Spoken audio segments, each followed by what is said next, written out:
Hello students, welcome back to another session. കഴിഞ്ഞ ക്ലാസ്സിൽ നമ്മൾ പഠിച്ചത് നിങ്ങൾക്ക് ഓർമ്മയുണ്ടല്ലോ അല്ലേ? എന്തൊക്കെയാ കഴിഞ്ഞ ക്ലാസ്സിൽ പഠിച്ചത്? മനസ്സിലൊന്ന് പറഞ്ഞു നോക്കൂ നിങ്ങൾ. ഒരു സെക്ഷലി റീപ്രൊഡ്യൂസിങ് ഓർഗാനിസം പാസ് ചെയ്യുന്ന 3 ഫേസസ് ആണ് നമ്മൾ കഴിഞ്ഞ ക്ലാസ്സിൽ പഠിച്ചത് അല്ലേ? ഏതൊക്കെയായിരുന്നു? Vegetative phase or juvenile phase, reproductive phase and senescence phase. ഈ 3 ഫേസസിനെ പറ്റിയിട്ടാണ് കഴിഞ്ഞ ക്ലാസ്സിൽ നമ്മൾ പറഞ്ഞത്.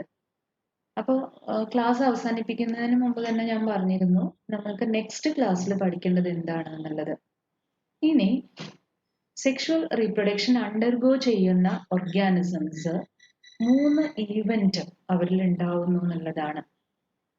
അപ്പൊ നമുക്ക് ഇന്നത്തെ ക്ലാസ്സിൽ നോക്കേണ്ടത് what are those events taking place in organisms which undergoes sexual reproduction.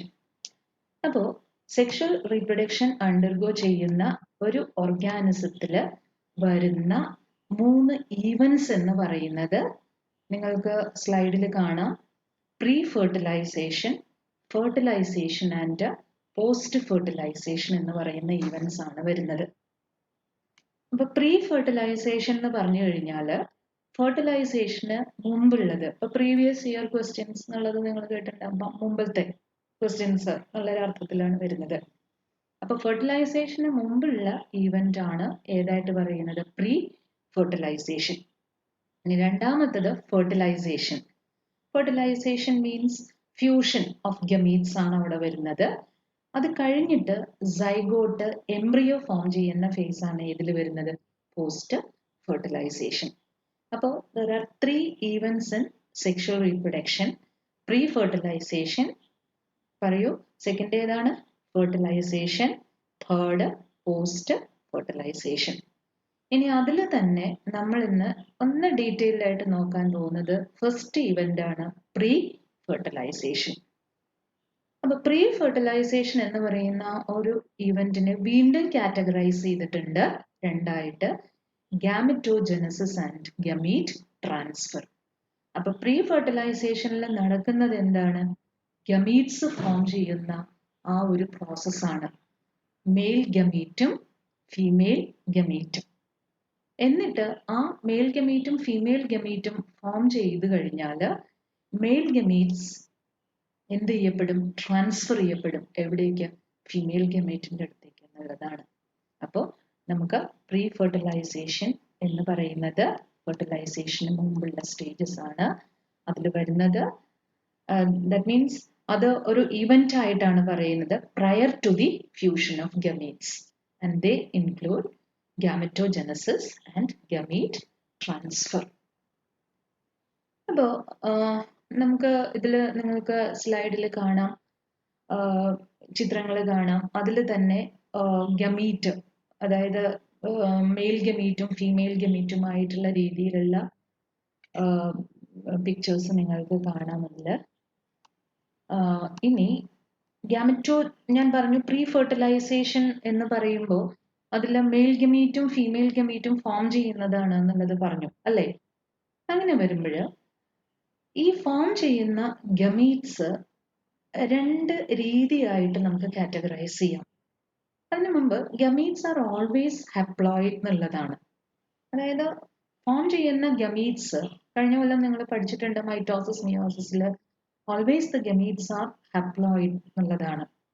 അതിപ്പോൾ ഹാപ്ലോയിഡ് ആയിട്ടുള്ള പാരന്റ് ബോഡി ഉള്ള ഓർഗാനിസം ആണെന്നുണ്ടെങ്കിലും ഡിപ്ലോയിഡ് ആയിട്ടുള്ള പാരന്റ് ബോഡി ഉള്ള ഓർഗാനിസം ആണെന്നുണ്ടെങ്കിലും അവരിൽ ഗമീറ്റ്സ് എങ്ങനെ തന്നെയായിരിക്കും? ഹാപ്ലോയിഡ് ആയിരിക്കും എന്നുള്ളതാണ്.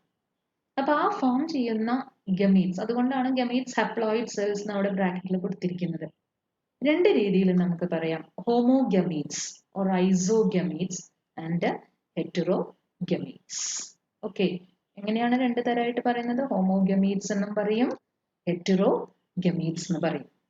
അതിലുള്ള ഹോമോഗമീറ്റ്സ് ഓർ ഐസോഗമീറ്റ്സിന്റെ പ്രത്യേകത ദേ ആർ സിമിലർ ഗമീറ്റ്സ് എന്നുള്ളതാണ്. സൈസിലും അതായത് ഫിസിയോളജിയിലും മോർഫോളജിയിലും ഒക്കെ സെയിം ആയിട്ടുള്ള രീതിയിലുള്ള ഗമീറ്റ്സിനെയാണ് നമ്മൾ ഹോമോഗമീറ്റ്സ് ഓർ ഐസോഗമീറ്റ്സ് എന്ന് പറയുന്നത്. They cannot categorise into male and female gametes. രണ്ടും ഒരേ മാതിരി തന്നെ ഇരിക്കും.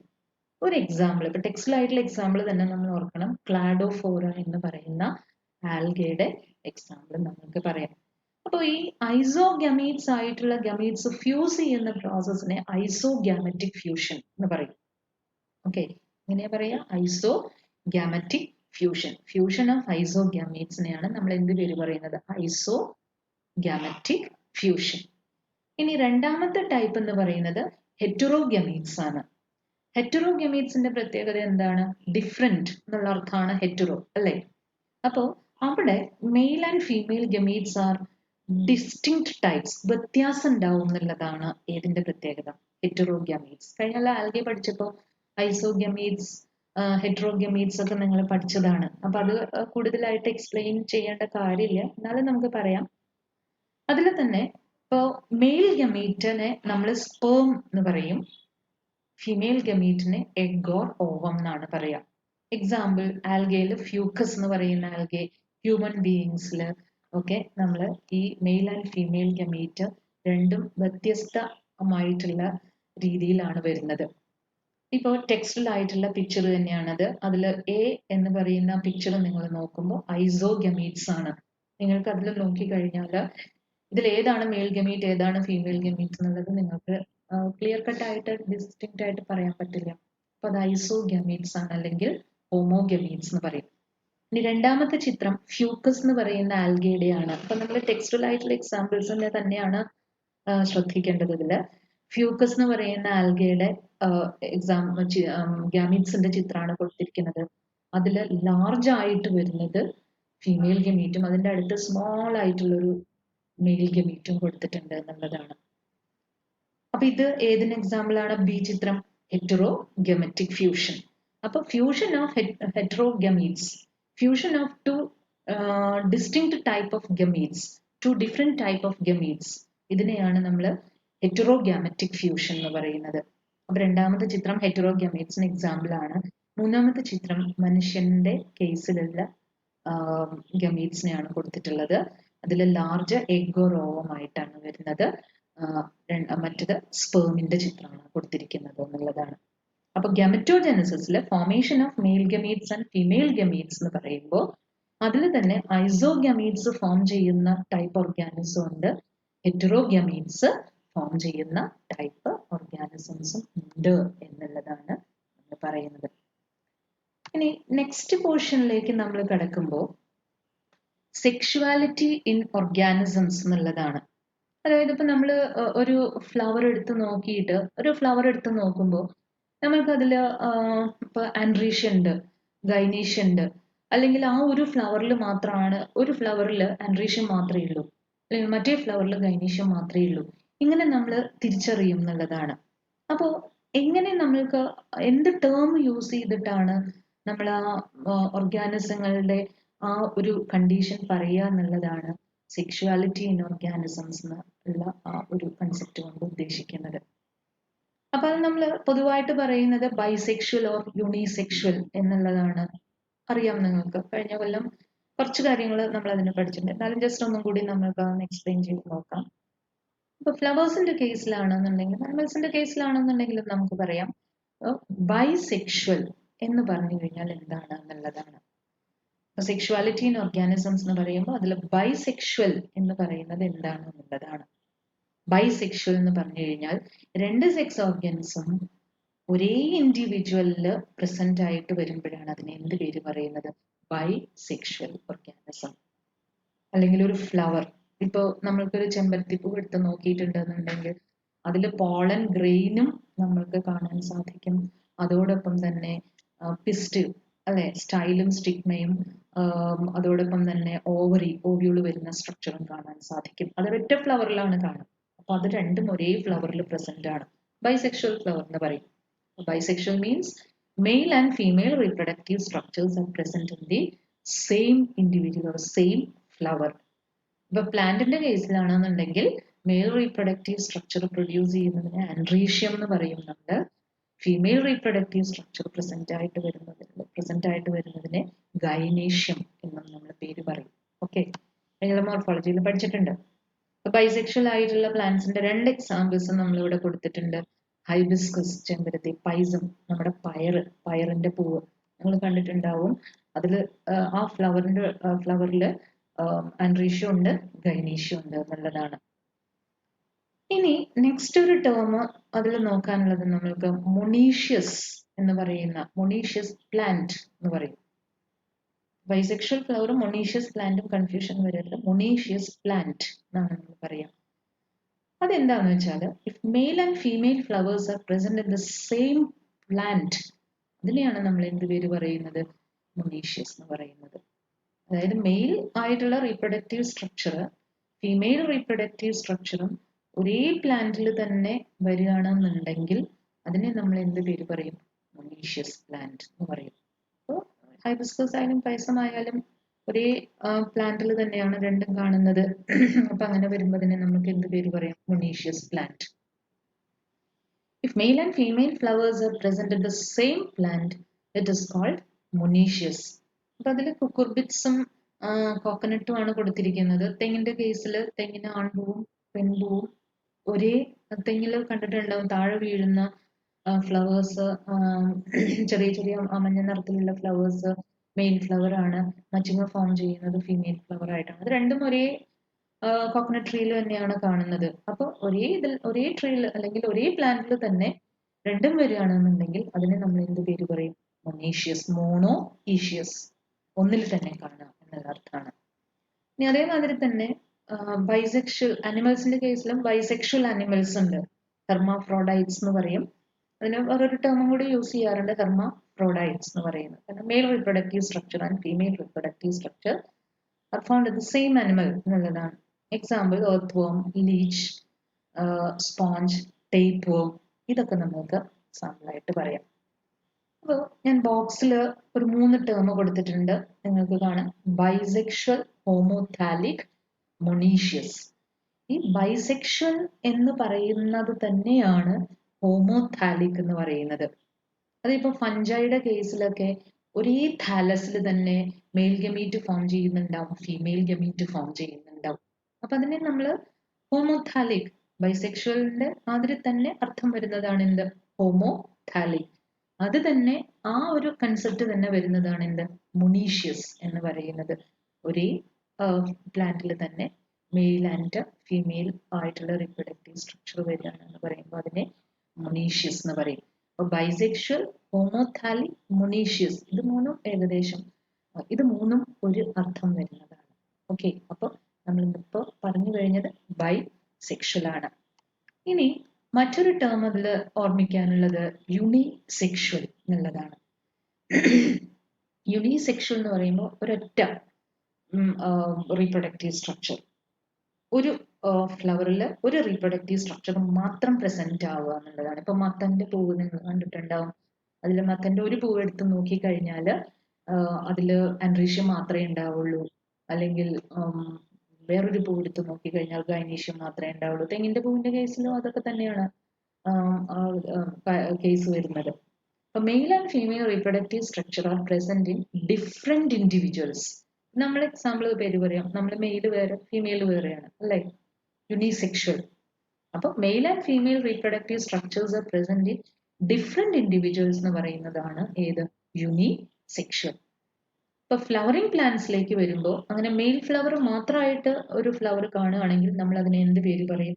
സ്റ്റാമിനേറ്റ്. ഈ ഒരു ടേം ഇമ്പോർട്ടന്റ് ആണ്, പലപ്പോഴും ചോദിക്കാറുണ്ട്. Male flower staminate, female flower dash എന്നുള്ള രീതിയിലുള്ള ക്വസ്റ്റ്യൻ വന്നിട്ട് അത് ഫിൽ ചെയ്യാനായിട്ടൊക്കെ ചോദിക്കാറുണ്ട്.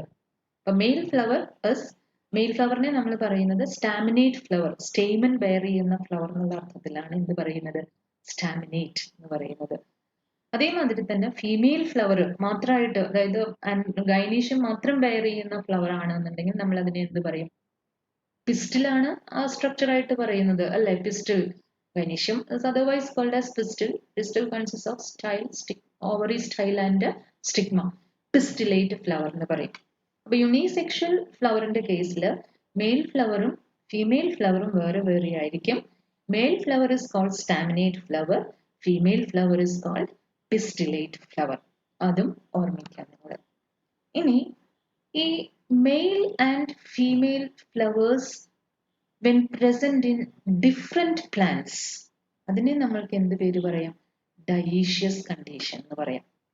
അതായത് ഈ മെയിൽ ഫ്ലവറും ഫീമെയിൽ ഫ്ലവറും ഡിഫറെന്റ് പ്ലാന്റിലാണ് കാണുന്നത്. ചിലപ്പോൾ ഡിഫറെന്റ് പ്ലാന്റിൽ കാണാം, അതായത് വേറെ വേറെ പ്ലാന്റിൽ കാണാം. ഇപ്പൊ ജാതിക്കയുടെ കേസിൽ ആൺജാതി ഉണ്ട്, പെൺജാതി ഉണ്ട്, വേറെ വേറെ കേസ് വേറെ വേറെ പ്ലാന്റിലായിട്ട് കാണാം. അങ്ങനെ വരികയാണെന്നുണ്ടെങ്കിൽ അതിനെ നമ്മൾ എന്ത് പേര് പറയും?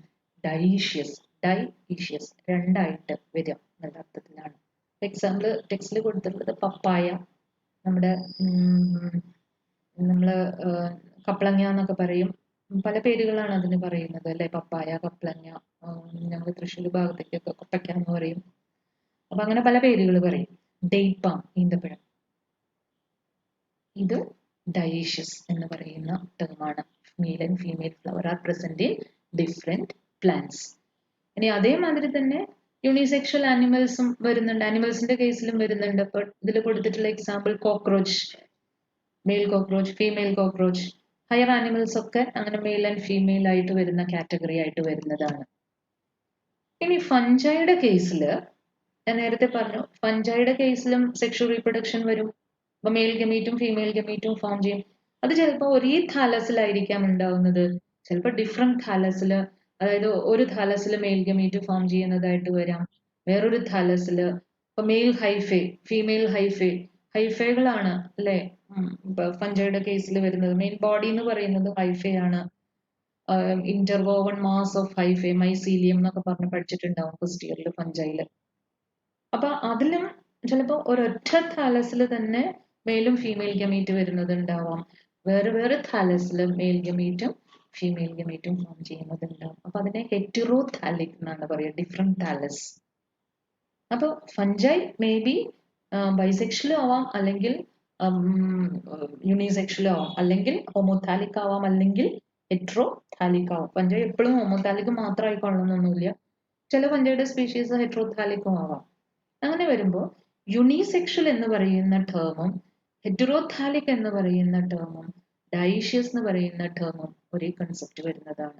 യുണിസെക്ഷൽ ഒരൊറ്റ ഇത് മാത്രം കാണുന്നത്, male either male or female reproductive structure. Heterothallic എന്ന് പറഞ്ഞു കഴിഞ്ഞാലും അത് തന്നെയാണ്, ഡൈഷ്യസ് എന്ന് പറഞ്ഞു കഴിഞ്ഞാലും അത് തന്നെയാണ്. അപ്പോൾ ഇത്രയുമാണ് നമ്മൾ സെക്ഷുവാലിറ്റി ഇൻ ഓർഗാനിസംസിനെ ബേസ് ചെയ്തിട്ടുള്ള പോയിന്റ്സ്.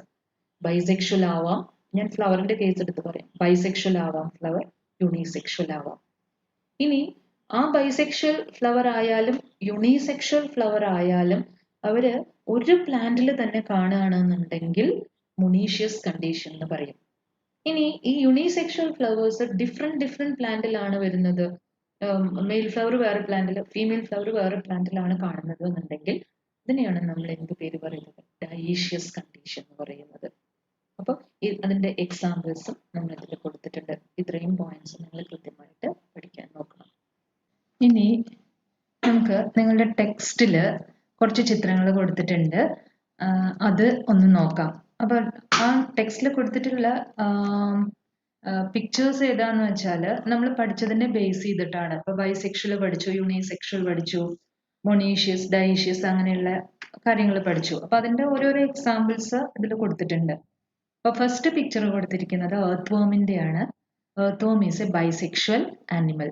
കാരണം നിങ്ങൾക്ക് അതിൽ നോക്കിക്കഴിഞ്ഞാൽ ഓവറി ടെസ്റ്റസും കാണാം, അതായത് മെയിൽ ഗമീറ്റും ഫീമെയിൽ ഗമീറ്റും ഫോം ചെയ്യുന്നതായിട്ട് കാണാം. ഫീമെയിൽ ഗമീറ്റും മെയിൽ ഗമീറ്റും ഫോം ചെയ്യുന്ന സ്ട്രക്ചർ അതിൽ കാണാം. ഇനി രണ്ടാമത്തെ പിക്ചർ കൊടുത്തിരിക്കുന്നത് കോക്രോച്ചിന്റെ ആണ്. യൂണിസെക്ഷൽ ആയിട്ടുള്ള ആനിമൽ ആണ്, മെയിൽ വേറെ ഫീമെയിൽ വേറെ. അതില് മൂന്നാമത്തെ പിക്ചർ കാര, CHARA, കാര എന്ന് പറയുന്ന ഒരു ആൽഗയാണ്. ആ ആൽഗയുടെ ആ ഒരു പ്ലാന്റിൽ തന്നെയാണ് മെയിൽ ഗമീറ്റ് ഫോം ചെയ്യുന്നതും. മെയിൽ ഗമീറ്റ് ഫോം ചെയ്യുന്നത് ആന്ത്രീഡിയം എന്നും കാണും, ഫീമെയിൽ ഗമീറ്റ് ഫോം ചെയ്യുന്നത് ഓഗോണിയം എന്ന് പറയുന്ന സ്ട്രക്ചർ ആയിട്ടും കാണാം. ഇനി നെക്സ്റ്റ് പിക്ചർ വരുന്നത് മെർക്കൻഷ്യ ആണ്. മെർക്കൻഷ്യയുടെ കേസിൽ മെയിൽ താലസും ഫീമെയിൽ താലസും കാണാം. മെയിൽ താലസ് എന്ന് പറയുന്നത് ആന്ത്രീഡിയോഫോർ.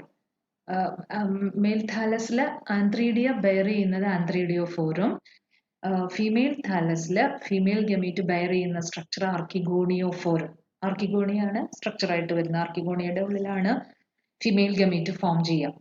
ഇനി നെക്സ്റ്റ് പിക്ചർ ഒരു ബൈസെക്ഷൽ ഫ്ലവർ ആണ്. ബൈസെക്ഷൽ ഫ്ലവർ എന്ന് പറഞ്ഞു കഴിഞ്ഞാൽ രണ്ട് റീപ്രൊഡക്റ്റീവ് സ്ട്രക്ചേഴ്സും ഒരേ ഫ്ലവറിൽ തന്നെ കാണാം. ഇപ്പോൾ സ്റ്റെയ്മൻ നിങ്ങൾക്ക് കാണാം, അതോടൊപ്പം തന്നെ പിസ്റ്റിൽ ഓവറി സ്റ്റൈൽ സ്റ്റിഗ്മ വരുന്ന പിക്ചറും കാണാം. അപ്പോൾ ഇത് എല്ലാം ഒന്ന് നോക്കി വെച്ചോളൂ. ചിലപ്പോൾ എക്സാമിന് ഓരോ പിക്ചേഴ്സ് ആയിട്ട് കൊടുത്തുകൊണ്ട് ചിലപ്പോൾ ചോദിക്കാനുള്ള സാധ്യത അതിൽ ഉണ്ട് എന്നുള്ളതാണ്. അടുത്തത് നമ്മൾ മെയിൽ ഗമീറ്റ്സും ഫീമെയിൽ ഗമീറ്റ്സും ഫോം ചെയ്യുന്നു എന്ന് പറഞ്ഞു. അപ്പോൾ ആ മെയിൽ ഗമീറ്റും ഫീമെയിൽ ഗമീറ്റും ഫോം ചെയ്യുമ്പോൾ സെൽ ഡിവിഷൻ നടക്കും. റീപ്രൊഡക്റ്റീവ് സ്ട്രക്ചേഴ്സിൽ സെൽ ഡിവിഷൻ നടന്നിട്ടാണ് മെയിൽ ഗമീറ്റ് ഫോം ചെയ്യുക, ഫീമെയിൽ ഗമീറ്റ് ഫോം ചെയ്യുക. അപ്പോൾ അവിടെ വരുന്ന ഡിവിഷൻ ഏതാണ്? ചില കേസിൽ മൈറ്റോസിസ് ഡിവിഷൻ ആയിരിക്കും വരിക. ചില ഓർഗാനിസങ്ങളുടെ കേസിൽ ഗമീറ്റ് ഫോം ചെയ്യുമ്പോൾ മിയോസിസ് ഡിവിഷൻ ആയിരിക്കും വരിക. അപ്പോൾ കഴിഞ്ഞ കൊല്ലം നിങ്ങൾ പഠിച്ചിട്ടുണ്ട്, സെക്ഷൽ റീപ്രൊഡക്ഷൻ അണ്ടർഗോ ചെയ്യുന്ന ഒരു ഓർഗാനിസത്തിന്റെ കേസിൽ മിയോസിസ് ഡിവിഷൻ ഉണ്ടായിരിക്കും. ഇപ്രാവശ്യത്തെ ഈ ചാപ്റ്ററിൽ തന്നെ difference between sexual reproduction and sexual reproduction നിങ്ങൾ പഠിച്ചപ്പോൾ സെക്ഷൽ റീപ്രൊഡക്ഷനിൽ മൈറ്റോസിസും സെക്ഷൽ റീപ്രൊഡക്ഷനിൽ ഏത് ഡിവിഷനും ഇൻവോൾവ് ആവും എന്നുള്ളത് പഠിച്ചു, മിയോസിസ്. അപ്പോൾ ഗമീറ്റ്സ് ഫോം ചെയ്യുക എന്ന് പറയുമ്പോൾ ചില ഓർഗാനിസങ്ങളിൽ ഗമീറ്റ്സ് ഫോം ചെയ്യുന്ന സമയത്ത് നടക്കുന്നത് മൈറ്റോസിസ് ആണ്, ചില ഓർഗാനിസങ്ങളിൽ മിയോസിസും ആണ്. അപ്പോൾ ഇനി പറയുന്നത് വളരെ ശ്രദ്ധിച്ച് കേൾക്കുക. അപ്പോൾ ഹാപ്ലോയിഡ് ആയിട്ടുള്ള പാരന്റ് ബോഡി വരുന്ന ഓർഗാനിസങ്ങളിൽ, അതായത് പാരന്റിന്റെ ബോഡി ഹാപ്ലോയിഡ് ആയിരിക്കുമ്പോൾ അത് ഗമീറ്റ് പ്രൊഡ്യൂസ് ചെയ്യുമ്പോൾ ആ gametes always the gametes are haploid എന്നുള്ളതാണ്. ഗമീറ്റ്സ് ഹാപ്ലോയിഡ് ആയിരിക്കും. അപ്പോൾ അവിടെ നടക്കുന്ന ഡിവിഷൻ മൈറ്റോസിസ് ഡിവിഷൻ ആണ്. എന്നിട്ട് ഈ മെയിൽ ഗമീറ്റും ഫീമെയിൽ ഗമീറ്റും ഫ്യൂസ് ചെയ്ത് സൈഗോട്ട് ഉണ്ടാവും. അപ്പോൾ ഹാപ്ലോയിഡും ഫ്യൂസ് ചെയ്യുക എന്ന് പറയുമ്പോൾ ഡിപ്ലോയിഡ് ആണ്. അപ്പോൾ ബേസിക്കലി പാരന്റ് ബോഡി ഹാപ്ലോയിഡ് ആണ്. അപ്പോൾ ഉണ്ടാവുന്ന ഓഫ്സ്പ്രിങ്സ് അല്ലെങ്കിൽ ഉണ്ടാവുന്ന ഡോട്ടർ സെൽസ് അല്ലെങ്കിൽ ഓർഗാനിസംസ് എന്താവണം? ഹാപ്ലോയിഡ് തന്നെ ആവണം. അപ്പോൾ സൈഗോട്ട് ഡിപ്ലോയിഡ് ആയിട്ടാണ് ഇരിക്കുന്നത്. ആ സൈഗോട്ടിലാണ് എന്ത് നടക്കുക? മിയോസിസ് നടക്കുക. അപ്പോൾ ആ ഒരു ഓർഗാനിസം, ഹാപ്ലോയിഡ് ആയിട്ടുള്ള ബോഡി ആയിട്ടുള്ള ഓർഗാനിസം അണ്ടർഗോ സെക്ഷൽ റീപ്രൊഡക്ഷൻ, അതിന്റെ ലൈഫ് സൈക്കിളിൽ ഒരു സ്റ്റേജിൽ എന്ത് നടക്കും? മിയോസിസ് നടക്കും. അത് ഗമീറ്റ് ഫോം ചെയ്യുന്ന സമയത്ത് തന്നെ ആവണമെന്നില്ല മിയോസിസ് നടക്കുന്നത്. ചില കേസിൽ ഗമീറ്റ് ഫോം ചെയ്യുന്ന സമയത്താവാം, ചില കേസിൽ സൈഗോട്ടിലാവാം എന്ത് നടക്കുന്നത്? മിയോസിസ് നടക്കുന്നത്. അപ്പൊ ഹാപ്ലോയിഡ് ആയിട്ടുള്ള പാരന്റ് ബോഡി ഉള്ള ഒരു ഓർഗാനിസത്തിന്റെ കേസിൽ സൈഗോട്ടിലാണ് മിയോസിസ് വരിക. ഇനി നമ്മൾ ഡിപ്ലോയിഡ് ആണ് അല്ലെ? ഹയർ കാറ്റഗറി പ്ലാന്റ്സ് ഡിപ്ലോയിഡ് ആണ്. അപ്പൊ ആ ഡിപ്ലോയിഡ് ആയിട്ടുള്ള പ്ലാന്റ്സ് അല്ലെങ്കിൽ ഓർഗാനിസങ്ങളിൽ ഗമീറ്റ്സ് ഫോം ചെയ്യുന്ന സമയത്തായിരിക്കും എന്ത് നടക്കുക? മിയോസിസ് നടക്കുക. ഇപ്പൊ നിങ്ങൾക്ക് സ്ലൈഡിൽ കാണാം, മെനി മൊണീറൻസ് ഫഞ്ചൈ വിഭാഗം, ആൽഗെ, ബ്രയോഫൈറ്റ്സ്, അവർക്ക് ഹപ്ലോയിഡ് ആയിട്ടുള്ള അല്ലെങ്കിൽ അവരുടെ പാരന്റ് ബോഡി എന്ന് പറയുന്നത് ഹപ്ലോയിഡ് അല്ലെങ്കിൽ അവരുടെ ക്രോമസോം നമ്പർ കണ്ടീഷൻ താലസിന്റെ ആവാം അല്ലെങ്കിൽ ബോഡിയുടെ ആവാം, ഹപ്ലോയിഡ് ആണ്. അപ്പൊ അവരെന്ത് ചെയ്യും? ഗമീറ്റ്സ് ഫോം ചെയ്യുന്ന സമയത്ത് മൈറ്റോസിസ് ഡിവിഷൻ ആണ് ഉണ്ടാവുക. ഇനി ഡിപ്ലോയിഡിലേക്ക് വരിക നമ്മൾ, അതായത് ടെറിഡോഫൈറ്റ്സ്, ജിംനോസ്പോംസ്, ആൻജിയോസ്പോംസ്, അനിമൽസ്, നമ്മളുടെയൊക്കെ ബോഡി അല്ലെങ്കിൽ ഈ പറഞ്ഞ കാറ്റഗറീസിൽ വരുന്ന ഓർഗാനിസങ്ങളുടെ ബോഡി ഡിപ്ലോയിഡ് ആണ്. അപ്പൊ അങ്ങനെ വരുമ്പോൾ അവരുടെ കേസിൽ ഗമീറ്റ് ഫോം ചെയ്യുമ്പോൾ ഏത് ഡിവിഷൻ ആയിരിക്കും നടക്കുക? കാരണം always the gametes are haploid in nature, അല്ലെങ്കിൽ ഗമീറ്റ്സിന്റെ സ്വഭാവം എപ്പോഴും ഹാപ്ലോയിഡ് ആണ്. അപ്പൊ ഡിപ്ലോയിഡ് ആയിട്ടുള്ള പാരന്റ് ബോഡി ഉള്ള ഓർഗാനിസ് ആണെന്നുണ്ടെങ്കിൽ ഗമീറ്റ് ഫോം ചെയ്യുന്ന സമയത്ത് എന്ത് നടന്നിരിക്കണം? മിയോസിസ് നടന്നിരിക്കണം എന്നുള്ളതാണ്. അപ്പോൾ ഡിപ്ലോയിഡ് ആയിട്ടുള്ള പാരന്റ് ബോഡി വരുന്ന ഓർഗാനിസങ്ങളിൽ ഗമീറ്റ്സ് ഫോം ചെയ്യുന്ന സമയത്ത് ഏത് ഡിവിഷൻ നടക്കും? മിയോസിസ് നടക്കും. ഓക്കെ. അപ്പോൾ pteridophytes, gymnosperms, angiosperms, animals, they have diploid parental body. They produce gametes. Male gamete ആവാം, ഫീമെയിൽ ഗമീറ്റ് ആവാം. ഏത് ഡിവിഷൻ വഴി? By meiosis.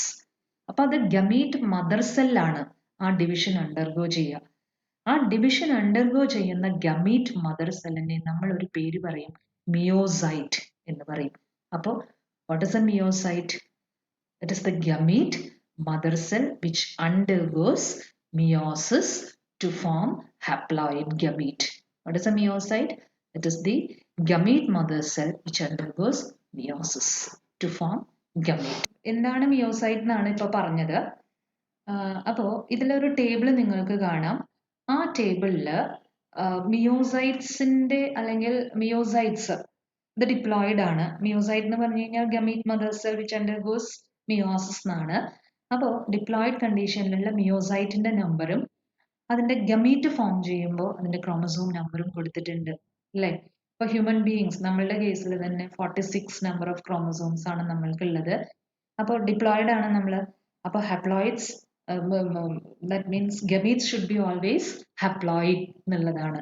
അപ്പൊ അങ്ങനെ വരുമ്പോൾ ആ ഗമീറ്റ് ഫോം ചെയ്യുന്ന സമയത്ത് മിയോസിസ് നടക്കും. അപ്പൊ 46 എന്നുള്ളത് എത്രയായിട്ട് മാറും ഗമീറ്റില്? 23. ഇപ്പൊ ഓഫിയോഗ്ലോസം ഒരു ഫേൺ ആണ്, ടെറിഡോഫൈറ്റ് വിഭാഗത്തിൽ വരുന്ന. ഇതിന്റെ കേസിൽ നിങ്ങൾക്ക് നോക്കിയിട്ടുണ്ടെങ്കിൽ മിയോസൈറ്റിന്റെ നമ്പർ കൂടുതൽ നമ്പർ ഓഫ് ക്രോമസോംസ് ആണ് വരുന്നത് അല്ലെ, 1000-60. അത് ഗമീറ്റ്സ് ഫോം ചെയ്യുമ്പോൾ അതിന്റെ നമ്പർ എന്തായിട്ട് മാറും? ഹാഫ് ആയിട്ട് മാറും, 630 ആയിട്ട് മാറും. ഇങ്ങനെ ഓരോ ഓർഗാനിസങ്ങളുടെ മിയോസൈറ്റിലുള്ള ക്രോമസോം നമ്പറും ഗമീറ്റ്സിലുള്ള ക്രോമസോം നമ്പറും കൊടുത്തിട്ടുണ്ട്. ചിലപ്പോൾ നിങ്ങളോട് ചോദിക്കാൻ സാധ്യത ഗമീറ്റ്സിന്റെ നമ്പർ തന്നിട്ട് അതില് മിയോസൈറ്റിന്റെ നമ്പർ ഫില്ല് ചെയ്യാനായിരിക്കും പറയുക. അല്ലെങ്കിൽ ഇപ്പൊ മെയ്സ് അതിന്റെ മിയോസൈറ്റിന്റെ നമ്പർ തന്നിട്ട് നിങ്ങളോട് ഗമീറ്റിന്റെ നമ്പർ ഫില്ല് ചെയ്യാനായിട്ടുള്ള രീതിയിലാണ് ചോദിക്കുക. ചിലപ്പോ ഇപ്പൊ ഡോഗിന്റെ മിയോസൈറ്റിലുള്ള chromosome number, what is the chromosome number in the meiocyte of a dog എന്നുള്ള രീതിയിൽ ചോദിക്കാം. അപ്പൊ 78 എന്നുള്ളത് നമ്മൾ എഴുതണം. അപ്പൊ ജസ്റ്റ് അതൊക്കെ ഒന്ന് നിങ്ങൾ നന്നായിട്ട് ആ നമ്പേഴ്സ് ഒക്കെ നോക്കിക്കോളാം. അപ്പൊ നമ്മൾ ഇപ്പൊ പഠിച്ചു കഴിഞ്ഞത് മെയിൽ ഗമീറ്റ്സും ഫിമെയിൽ ഗമീറ്റ്സ് ഫോം ചെയ്യുന്ന കാര്യവും പറഞ്ഞു. ഇനി ഈ male gametes should be transferred എന്നുള്ളതാണ്. മെയിൽ ഗമീറ്റ്സ് ഫിമെയിൽ ഗമീറ്റിന്റെ അടുത്തേക്ക്, ഗമീറ്റ്സ് ഷുഡ് ബി ട്രാൻസ്ഫേർഡ്. അപ്പൊ പലപ്പോഴും മെയിൽ ഗമീറ്റ് ആണ് ഫിമെയിൽ ഗമീറ്റിന്റെ അടുത്തേക്ക് ട്രാൻസ്ഫർ ചെയ്തെത്തുക എന്നുള്ളതാണ്. And they need a medium to move towards female gamete for fertilization. Gametogenesis കഴിഞ്ഞു, ഇനി ഈ ഗമീറ്റ്സ് ട്രാൻസ്ഫർ ചെയ്യപ്പെടണം. മെയിൽ ഗമീറ്റ്സ് ആണ് പലപ്പോഴും ഫീമെയിൽ ഗമീറ്റ്സിന്റെ അടുത്തേക്ക് എത്തുക. അപ്പൊ അങ്ങനെ പറയുമ്പോൾ in most cases mail gamete ആണ് മൊട്ടൈൽ ആയിട്ട് വരിക, ഫീമെയിൽ ഗമീറ്റ് നോൺ മൊട്ടൈൽ ആയിരിക്കും എന്നുള്ളതാണ്. അത് ആൽഗയുടെയും ഫഞ്ചൈയുടെയും കേസ് എടുക്കുകയാണെന്നുണ്ടെങ്കിൽ എല്ലാ സ്പീഷീസിലും അല്ല, ചില ആൽഗയിലും ഫഞ്ചയിലും രണ്ട് ഗമീറ്റ്സും എന്തായിരിക്കും? മൊട്ടൈൽ ആയിട്ട് വരും എന്നുള്ളതാണ്. ഐസോഗമീറ്റ്സ് എന്ന് പറഞ്ഞില്ലേ, ഒരാൾക്ക് ഫ്ലജല്ല ഉണ്ടെങ്കിൽ രണ്ടാൾക്കും ഫ്ലജല്ല ഉണ്ടാവും. ബോത്ത് ഗമീറ്റ്സ് ആർ മൊട്ടൈൽ എന്നുള്ളതാണ്. ഇനി എല്ലാ ആൽഗയുടെ കേസും അങ്ങനെ ആവണമെന്നില്ല. ഹയർ കാറ്റഗറി ആൽഗ വരുമ്പോഴത്തേക്കും മെയിൽ ഗമീറ്റ്സ് മൊട്ടൈലും ഫീമെയിൽ ഗമീറ്റ് നോൺ മൊട്ടൈലും ആയിട്ടും വരാം. ഇനി സിമ്പിൾ ആയിട്ടുള്ള പ്ലാന്റ്സ് എന്ന് പറയുമ്പോൾ ആൽഗെ, ബ്രയോഫൈറ്റ്സ്, ടെറിഡോഫൈറ്റ്സ് ഇവരൊക്കെയാണ് സിമ്പിൾ പ്ലാന്റ്സ്. കുറച്ചും കൂടി അഡ്വാൻസ്ഡ് പ്ലാന്റ്സ് ആണ് ജിംനോസ്പേംസും ആൻജിയോസ്പേംസും വരുന്നത്. സിമ്പിൾ പ്ലാന്റ്സിൽ പലപ്പോഴും ഇപ്പൊ ബ്രയോഫൈറ്റ്സും ടെറിഡോഫൈറ്റ്സും ഒക്കെ നിങ്ങൾ കഴിഞ്ഞ കൊല്ലം പഠിച്ചപ്പോൾ മഴ പെയ്യുന്ന സമയത്താണ് ഫെർട്ടിലൈസേഷൻ പ്രോസസ്സ് കൂടുതൽ വരിക. കാരണം എന്താ? മെയിൽ ഗമീറ്റ്സ് മൊട്ടൈലാണ്. അപ്പോൾ they need a medium of water എന്നുള്ളതാണ് ഫോർ ഫെർട്ടിലൈസേഷൻ. എന്തുകൊണ്ടാണ്? ആ വെള്ളത്തിലൂടെ പതുക്കനെ സ്വിം ചെയ്തിട്ടാണ് ഫ്ലജല്ല വെച്ച് സ്വിം ചെയ്തിട്ടാണ് ഫീമെയിൽ ഗമീറ്റ്സിന്റെ അടുത്തേക്ക് എത്തുക എന്നുള്ളതാണ്.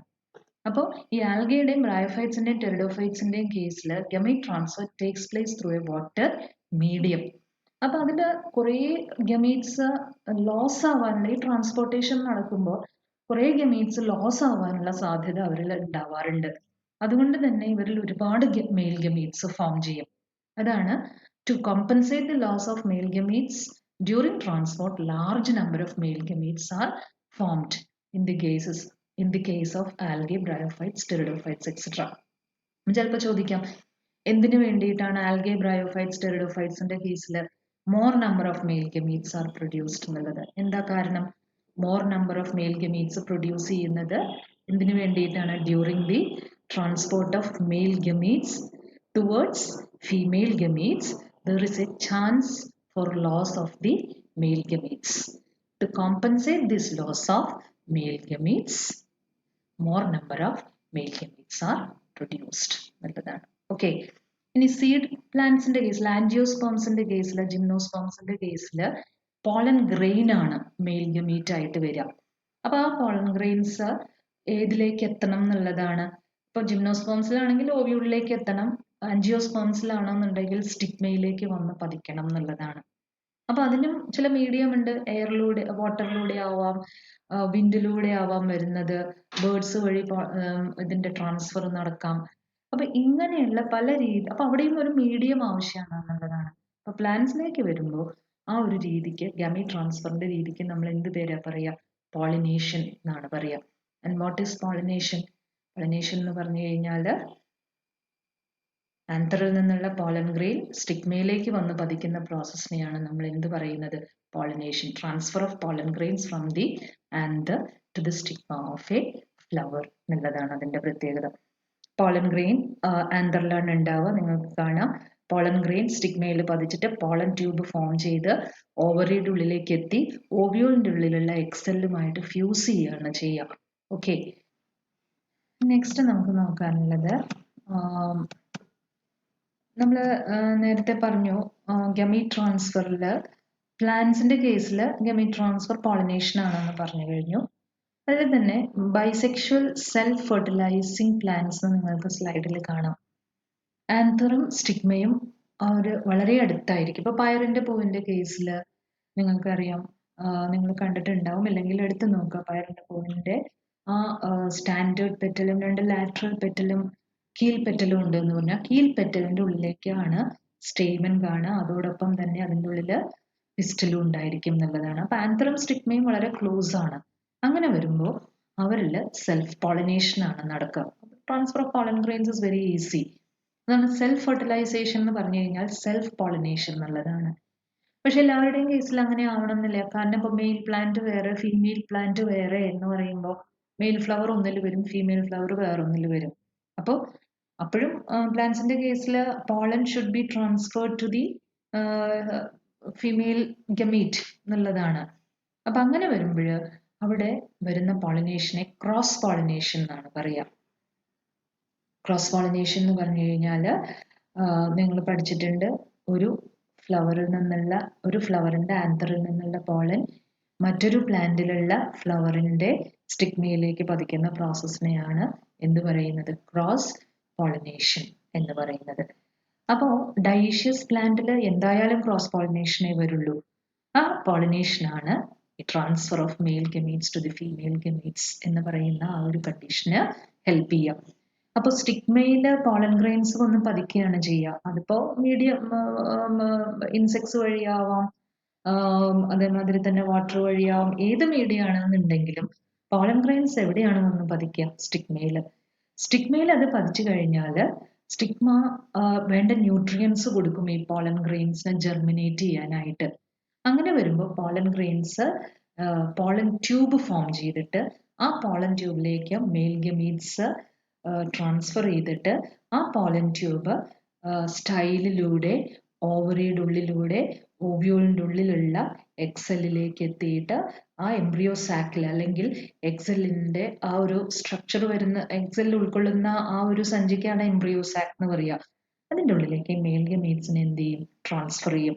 അപ്പോൾ ഇതാണ് ഏതിൽ നടക്കുന്നത് എന്ന് വെച്ച് കഴിഞ്ഞാൽ പ്ലാന്റ്സിന്റെ കേസിൽ പോളിനേഷനും പോളൻ ജെർമിനേഷൻ, ഫെർട്ടിലൈസേഷന് വേണ്ടിയിട്ടുള്ള കാര്യങ്ങളിലേക്ക് എത്തുന്നൊരു രീതി ഉണ്ടാവുന്നത്.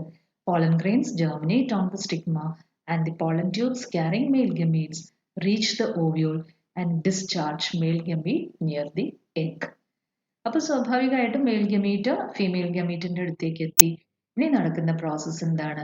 Fertilisation, fusion of male gamete and female gamete. അപ്പം നമ്മൾക്ക് ഇന്ന് നമ്മൾ പഠിച്ചത് എല്ലാം നിങ്ങൾ ആദ്യം തൊട്ടെന്ന് ഓർക്കുക. 3 ഈവൻസ് ആണ് സെക്ഷുവൽ റീപ്രൊഡക്ഷനിൽ വരുന്നത്: pre fertilization, fertilization and post fertilization. അതിലുള്ള പ്രീ ഫെർട്ടിലൈസേഷൻ ആണ് നമ്മൾ കംപ്ലീറ്റ് ചെയ്തത്. 2 സംഭവങ്ങൾ പ്രീ ഫെർട്ടിലൈസേഷനിൽ വരുന്നുണ്ട്. 2 things are included in the pre-fertilization: gametogenesis and gamete transfer. അത് രണ്ടും നമ്മൾ നോക്കിക്കഴിഞ്ഞു. ഇനി നെക്സ്റ്റ് ഫെർട്ടിലൈസേഷൻ പ്രോസസ് എന്ന് പറയുന്നത് നമ്മൾക്ക് അടുത്ത ക്ലാസ്സിൽ, അടുത്ത സെഷനിൽ സ്റ്റാർട്ട് ചെയ്യാം. Thank you.